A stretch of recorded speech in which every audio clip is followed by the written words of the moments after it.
새벽 기도에 나오신 여러분들을 주님의 이름으로 환영합니다. 함께 샘물의 기도로 기도하겠습니다. 마음 모아 샘물의 기도를 하나님께 드립니다. 먼저 주님의 은혜를 구합니다. 하나님이여, 주의 인자를 따라 내게 은혜를 베푸시며 주의 많은 긍휼을 따라 내 죄악을 지워주소서. 아멘. 하나님 아버지, 오늘도 주님의 인자와 긍휼을 구합니다. 날마다 우리에게 풍성한 은혜를 베푸시며 우리의 죄악을 용서하여 주옵소서. 교회와 예배를 위해 기도합니다. 이 집은 살아계신 하나님의 교회요 진리의 기둥과 터니라. 아멘. 하나님, 우리 샘물교회가 믿음의 반석 위에 굳건한 교회 되게 하옵소서. 살아계신 하나님의 역사가 날마다 경험되게 하시고 말씀과 예배, 교제와 나눔, 섬김과 봉사, 선교와 전도가 가득한 교회 되게 하옵소서. 예배의 자리마다 풍성한 은혜와 감격을 경험하게 하옵소서. 목장과 다음 세대를 위해 기도합니다. 네가 이것으로 형제를 깨우치면 그리스도 예수의 좋은 일꾼이 되어 믿음의 말씀과 네가 따르는 좋은 교훈으로 양육을 받으리라. 아멘. 하나님, 샘물의 목장과 다음 세대를 지켜주옵소서. 목자들에게는 지혜와 능력을 더해주시고 목원들에게는 아름다운 마음을 더해주소서. 그리스도 예수의 좋은 일꾼이 넘쳐나게 하시고 믿음의 말씀과 좋은 교훈으로 다음 세대를 양육하게 하소서. 선교와 전도를 위해 기도합니다. 내가 복음을 위하여 모든 것을 행함은 복음에 참여하고자 함이라. 아멘. 하나님, 우리 안에 구원의 기쁨과 감격이 넘치게 하시고 자원하는 심령을 주옵소서. 한 영혼을 향한 갈급한 마음을 주시고 우리의 입술을 통해 날마다 복음이 증거되게 하소서. 세계 각지에서 복음을 증거하는 선교사님들을 지켜주시고 지치지 않는 체력과 열정과 풍성한 열매를 더해 주옵소서. 나라를 위해 기도합니다. 부와 귀가 주께로 말미암고 또 주는 만물의 주제가 되사 손에 권세와 능력이 있사오니 모든 사람을 크게 하심과 강하게 하심이 주의 손에 있나이다. 아멘. 하나님, 모든 것이 주님의 것입니다. 이 땅 가운데 하나님의 통치하심이 드러나게 하시고 정의와 공의가 바로 세워지는 놀라운 역사를 경험케 하옵소서. 오늘도 샘물 성도의 하루를 지켜주시고 주님의 역사를 경험케 하옵소서. 예수님의 이름으로 기도합니다. 아멘. 오늘 하나님께서 우리에게 주시는 말씀은 사무엘하 24장 1절에서 17절입니다. 여호와께서 다시 이스라엘을 향하여 진노하사 그들을 치시려고 다윗을 격동시키사 가서 이스라엘과 유다의 인구를 조사하라 하신지라. 이에 왕이 그 곁에 있는 군사령관 요압에게 이르되 너는 이스라엘 모든 지파 가운데로 다니며 이제 단에서부터 브엘세바까지 인구를 조사하여 백성의 수를 내게 보고하라 하니, 요압이 왕께 아뢰되 이 백성이 얼마든지 왕의 하나님 여호와께서 100배나 더하게 하사 내 주 왕의 눈으로 보게 하시기를 원하나이다. 그런데 내 주 왕은 어찌하여 이런 일을 기뻐하시나이까 하되 왕의 명령이 요압과 군대 사령관들을 재촉한지라. 요압과 사령관들이 이스라엘 인구를 조사하려고 왕 앞에서 물러나 요단을 건너 갓 골짜기 가운데 성읍 아로엘 오른쪽 곧 야셀 맞은 쪽에 이르러 장막을 치고 길르앗에 이르고 닷딤 호시 땅에 이르고 또 다냐안에 이르러서는 시돈으로 돌아 두로 견고한 성에 이르고 히위 사람과 가나안 사람의 모든 성읍에 이르고 유다 남쪽으로 나와 브엘세바에 이르니라.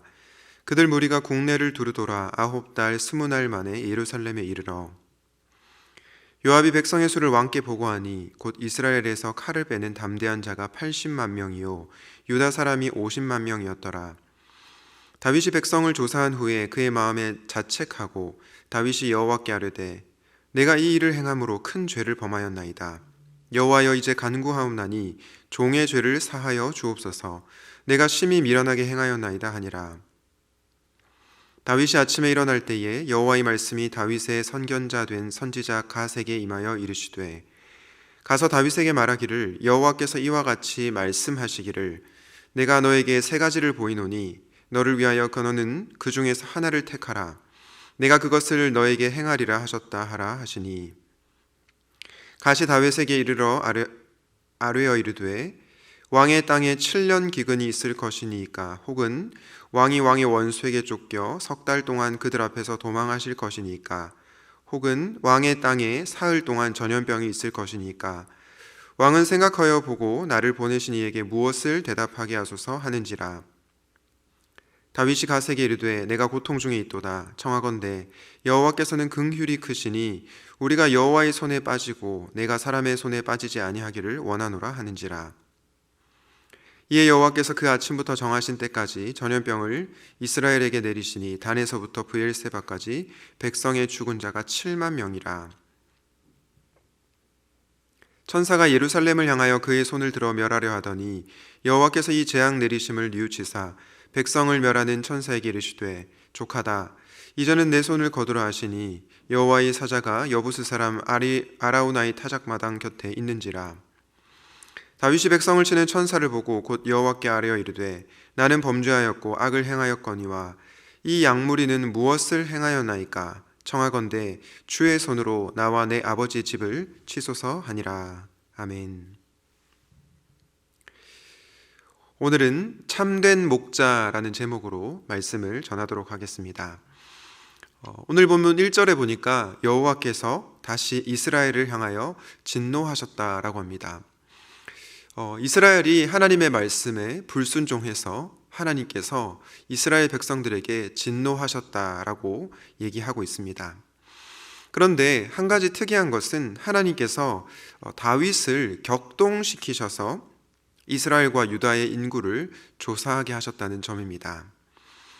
우리는 이후에 다윗이 인구 조사를 한 것에 대해서 회개하는 것을 보게 되는데요. 이것을 통해서 다윗이 인구 조사를 한 것이 죄라는 것을 알 수 있습니다. 그런데 이런 질문이 생기죠. 하나님께서 다윗에게 격동시키셔서 인구 조사를 하게 하셨는데 그러면 다윗의 죄를 하나님께서 부추긴 것인가? 이런 질문이 생길 수 있습니다. 우리는 역대상 21장 1절 말씀을 통해서 이에 대한 해답을 얻게 되는데요. 역대상 21장 1절을 한번 보겠습니다. 사탄이 일어나 이스라엘을 대적하고 다윗을 충동하여 이스라엘을 계수하게 하니라. 지금 이 역대상 21장 1절 말씀에 보니까 다윗을 충동한 주체가 누구입니까? 사탄입니다. 여러분, 그러면 오늘 본문에 나오는 24장 1절과 역대상 21장 1절의 이 충돌을 우리는 어떻게 이해해야 할까요? 하나님께서 다윗이 죄를 지을 마음이 전혀 없는데 다윗을 부추겨서 죄를 짓게 한 것이 아니라는 것을 알 수 있습니다. 다윗은 사탄에게 넘어가 이미 죄를 짓고자 하는 마음이 있었던 것이고 하나님께서 그 다윗을 허용하셨다는 것입니다. 죄를 짓도록 만드신 것이 아니라 이미 죄를 지으려고 하였던 그 다윗을 허용하셨다라는 것으로 이해하시면 틀림이 없습니다. 어쨌든 이스라엘 백성을 돌보고 또 책임져야 할 목자 왕 다윗이 바로 하나님 앞에 범죄하였습니다. 오늘은 이 다윗의 모습을 우리가 살펴보면서 우리가 바라보아야 할 참된 목자가 누구이신지를 생각해 보려고 합니다. 먼저 다윗의 세 가지 모습을 오늘 본문을 근거로 살펴보려고 하는데요. 첫 번째 다윗의 모습은 하나님보다 숫자를 의지했다는 것입니다. 여러분, 다윗이 인구조사를 한 것 자체가 잘못된 것일까요? 그렇지는 않습니다. 그런데 왜 다윗은 인구조사를 한 것에 대해서 회개하고 있습니까? 그리고 왜 하나님은 다윗을 징계하셨을까요? 이유는 다윗이 하나님보다 군사의 숫자를 더 의지하려고 했기 때문입니다. 오늘 본문 2절은 다윗이 군사령관 요압에게 단에서부터 브엘세바에까지 이르러 인구를 조사하여 백성의 수를 알려달라고 합니다. 이에 대해서 요압이 어떻게 반응하냐면 하나님께서 백성을 지금보다 100배나 불어나게 더 하셨는데 어찌하여 이런 일을 행하십니까? 한마디로 다윗의 인구조사가 잘못되었다라고 지적하는 것이죠. 그런데 이 인구조사를 한 백성들이 어떤 자들이었습니까? 사무엘하 24장 9절을 한번 보도록 하겠습니다. 요압이 왕에게 백성의 수를 보고하였다. 칼을 빼서 다룰 수 있는 용사가 이스라엘에는 80만이 있었고 유다에는 50만이 있었다. 요압이 왕에게 백성의 수를 보고하는데 어떤 자가 나옵니까? 칼을 빼서 다룰 수 있는 자, 즉 군사를 조사하고 있었다는 것을 알 수 있습니다. 다윗은 군사의 숫자를 조사하고 군사력을 의지하려고 했던 것을 이것을 통해서 우리는 알 수 있습니다. 여러분, 그렇다면 이후에 나타난 다윗의 모습은 어떤 모습일까요? 두 번째 모습은 다윗이 자신의 죄를 깨닫고 회개하는 모습을 보입니다. 사무엘하 24장 10절입니다. 다윗이 백성을 조사한 후에 그의 마음에 자책하고 다윗이 여호와께 아뢰되 내가 이 일을 행함으로 큰 죄를 범하였나이다. 여호와여, 이제 간구하옵나니 종의 죄를 사하여 주옵소서. 내가 심히 미련하게 행하였나이다 하니라. 다윗은 자신이 인구조사를 한 것이 하나님을 의지하는 것이 아니라 군사력을 의지하는 것임을 깨달았습니다. 그래서 어떻게 합니까? 마음에 자책하면서 내가 이 일을 행함으로 큰 죄를 범하였나이다. 여호와여, 이제 간구하옵나니 종의 죄를 사하여 주옵소서라고 회개하고 있습니다. 여러분, 다윗은 어떤 목자입니까? 하나님보다 군사력을 의지하는 죄를 범했지만 자신의 죄를 깨닫고 하나님 앞에 회개할 줄 아는 목자였습니다. 저는 이런 모습 때문에 하나님께서 다윗을 그의 마음에 합한 자로 여기셨다고 생각합니다. 다윗이 완벽하고 흠이 없는 사람이 아니라 자신의 죄를 솔직하게 인정하고 하나님께 회개하는 자였기에 하나님께서는 그의 마음에 합한 자로 다윗을 여겼던 것입니다. 이처럼 오늘 본문에서 볼 수 있는 다윗의 모습은 자신의 죄를 깨닫고 회개하는 모습이었습니다. 마지막 다윗의 모습을 한번 살펴보려고 하는데요. 마지막으로 나타난 다윗의 모습은요, 나아가 영혼을 책임지려고 하는 모습을 보입니다. 다윗은 하나님 앞에 회개했지만 하나님은 이 죄에 대한 책임을 물으셔야 했습니다.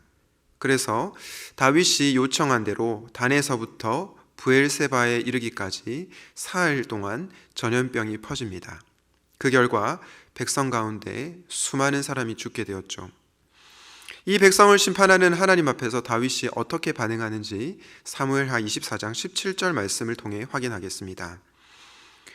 다윗이 백성을 치는 천사를 보고 곧 여호와께 아뢰어 이르되 나는 범죄하였고 악을 행하였거니와 이 양무리는 무엇을 행하였나이까 청하건대 주의 손으로 나와 내 아버지의 집을 치소서 하니라. 이 구절을 유심히 한번 보십시오. 다윗은 자신이 죄악을 지은 사람이라고 인정하며 백성에게는 아무런 잘못이 없다고 합니다. 그러면서 자신을 쳐달라, 자신의 아버지의 집을 쳐달라라고 간구합니다. 이것을 통해서 우리는 무엇을 알 수 있습니까? 다윗이 자신의 양무리들을 걱정하고 책임지는 모습을 볼 수 있습니다. 어떻게든 자신의 죄를 인정하고 양무리들을 섬기려고 하는 모습을 보인다는 것입니다. 여러분, 지금까지 우리는 사무엘하 24장 1절부터 17절을 통해서 다윗의 모습을 살펴보았습니다. 정리하자면 다윗은 하나님보다 숫자를 의지했고요.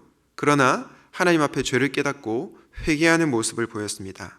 나아가 심판 중에서도 양무리들을 걱정하고 책임지려는 그런 모습을 보았습니다. 그런데 여러분, 혹시 여러분은 이 다윗의 모습을 보면서 어떤 생각이 드십니까? 저는 말씀을 묵상하면서 과연 저는 이 다윗만큼 행동할 수 있을까? 그런 생각이 들었습니다. 사실 저는 사역자이지만 부끄럽게도 하나님만 의지하기보다 눈에 보이는 것을 의지할 때가 있었습니다. 눈에 보이는 돈, 힘, 이런 것들을 의지할 때가 있었습니다. 이런 점에서 다윗처럼 저도 하나님만 의지하는 그런 신실함을 보이지 못했던 것이죠. 아마 여러분 가운데서도 그런 모습이 있을 것입니다. 회개는 어떻습니까? 어쩌면 이 부분은 우리가 다윗보다 못할지도 모르겠다는 생각이 듭니다. 다윗은 밧세바를 범하고 우리아를 죽였을 때 나단 선지자의 지적을 받고 하나님 앞에 철저하게 회개하였습니다. 그리고 오늘 인구조사의 죄를 범하고 나서 하나님 앞에 회개합니다. 그런데 여러분, 사실은 자신의 죄를 솔직하게 인정하고 회개하는 것 정말 쉽지 않습니다. 죄를 알면서도 회피할 때가 많기 때문이죠. 이런 점에서 어쩌면 저와 여러분은 다윗보다 못한 존재일 수도 있습니다. 또한 영혼을 책임지는 부분은 어떨까요? 사실 이 부분에서도 우리가 자신 있게 대답할 수 없습니다. 우리가 섬기는 영혼들이 고통을 당할 때 때로는 그 영혼들을 우리가 책임지려고 애를 쓰지만 또 어쩔 때는 자기 중심성, 자기 안위에 빠져서 다른 사람들을 돌보고 또 영혼을 섬기는 것을 게을리할 때가 있습니다. 여러분, 하나님만 의지하는 것보다 눈에 보이는 것을 의지하는 우리, 그리고 회개해야 하는데 회개할 줄 모르는 우리, 영혼을 책임지려고 하기보다 나의 안위와 나의 필요를 더 걱정하는 우리, 죄송하지만 우리의 모습이 바로 이와 같습니다. 그래서 우리는 이 말씀 앞에 섰을 때 늘 겸손해집니다. 도저히 내 힘으로 하나님께서 원하시는 삶을 살아갈 수 없다는 것을 인정하게 됩니다. 그렇다면 여러분, 바로 이때 우리가 바라보아야 할 참된 목자가 누구이십니까? 바로 참된 목자는 예수 그리스도이십니다. 앞서 우리는 사무엘하 24장 17절을 통해서 다윗이 양물이 대신 자신을 쳐주십시오라고 말하는 것을 보았습니다. 이것을 통해서 우리는 어떤 분을 보게 됩니까? 바로 우리 죄를 대신해서 심판당하신 그리스도를 보게 됩니다. 그런데 다윗과 그리스도 사이에 결정적인 차이점이 있습니다. 어떤 차이점입니까? 다윗은 죄인이지만 그리스도는 죄가 없습니다. 우리는 죄가 없으시나 우리 죄를 대신하여 십자가에서 죽으신 그 참된 목자이신 그리스도를 바라볼 때 우리의 삶이 회복되는 것을 경험하게 됩니다. 참된 목자이신 예수님을 바라볼 때 우리는 예수님 안에서 하나님을 의지하게 됩니다. 그리고 우리가 죄를 범했을 때에도 예수님의 십자가 보혈을 의지하여서 하나님 앞에 참회의 자리로 나아가게 됩니다. 나아가 내 안에 계신 그리스도로 말미암아 그분이 주시는 지혜와 능력과 힘으로 말미암아 다른 영혼들을 섬기고 책임질 수 있는 그 단계까지 나아가게 된다는 것입니다. 이것이 바로 예수 그리스도 안에서 주어지는 은혜요 능력입니다. 사랑하는 샘물 성도 여러분, 우리가 누군가를 돌보고 섬기는 자리에 있다면 우리 모두는 목자라고 할 수 있습니다. 실제로 목자의 직분을 가지고 목원들을 섬기는 분들도 계시고요. 또 저처럼 교역자로서 양무리들을 섬기는 사람들도 있습니다. 아니면 가정에서 부모로서 자녀를 섬기는 그런 목자들도 있을 것입니다.